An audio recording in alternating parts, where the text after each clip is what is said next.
the best man.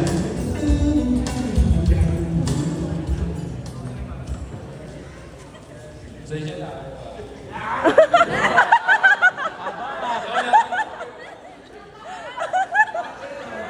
Visit!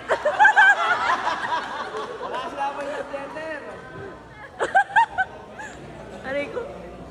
Siyempre, to the right group. Totoo ba to? Good evening po sa inyo lahat. Pilya, sa kaibigan, sa lahat po nung nandito, especially sa lahat po nagtira. Shot. Bigyan mo shot.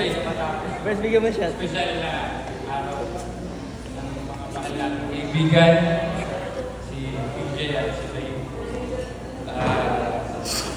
For those who don't know me, I'm going to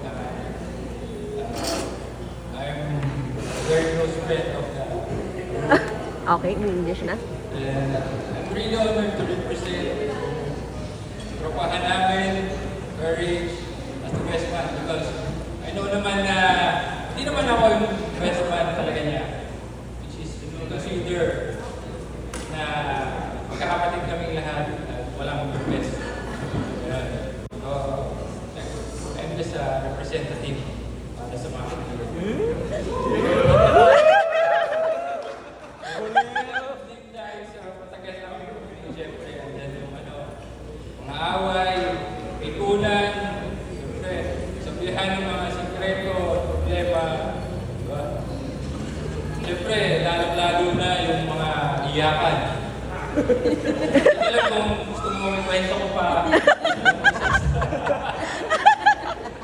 Siyempre, si PJ kasi isa sa mga pinaka-solid na nakilala namin. Sobrang solid ni PJ, siya yung tipo na isang tao kailangan kahit anong oras, nandiyan.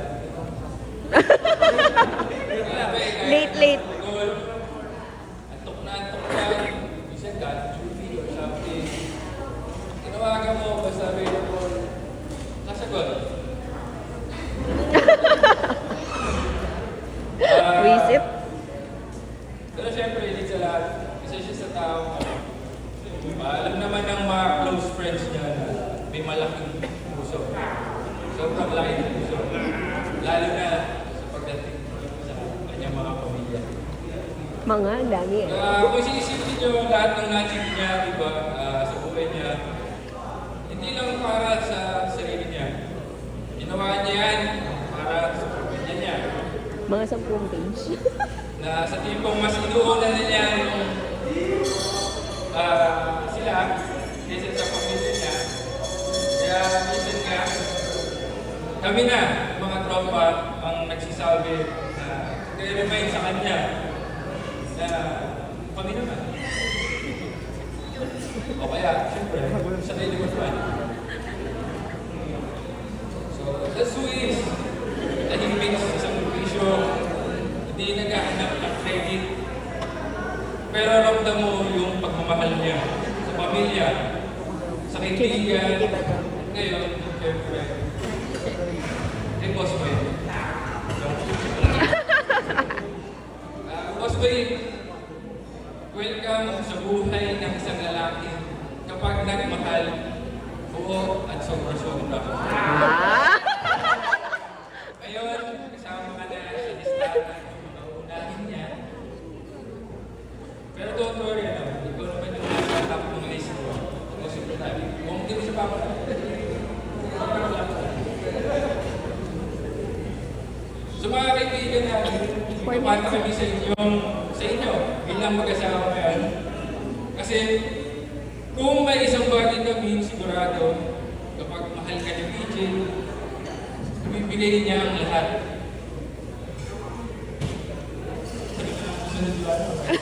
Boring. Kapag mahal ka niya, hindi ka lang natin buong buo yung bibigay sa'yo, lalo na sa buhay niyo yung pamilya. Dubai and man, PJ. Naway kung mahal niyo, ay matitinig simple, totoo, at punong-puno ng malasakit. Wish ko na magkasama niyo mabuti ng mga pangarap, hindi lang para sa sarili niyo, kundi para sa pamilyang bubuin nyo.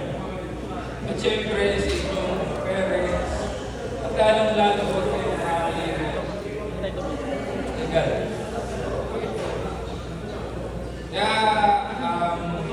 Ladies and gentlemen,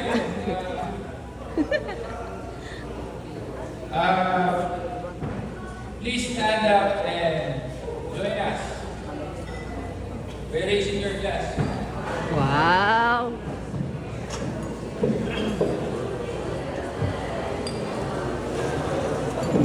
Ay, glass.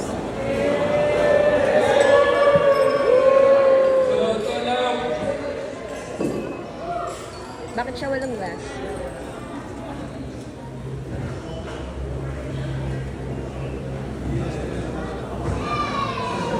Wala ko yung family after ang sacrifice.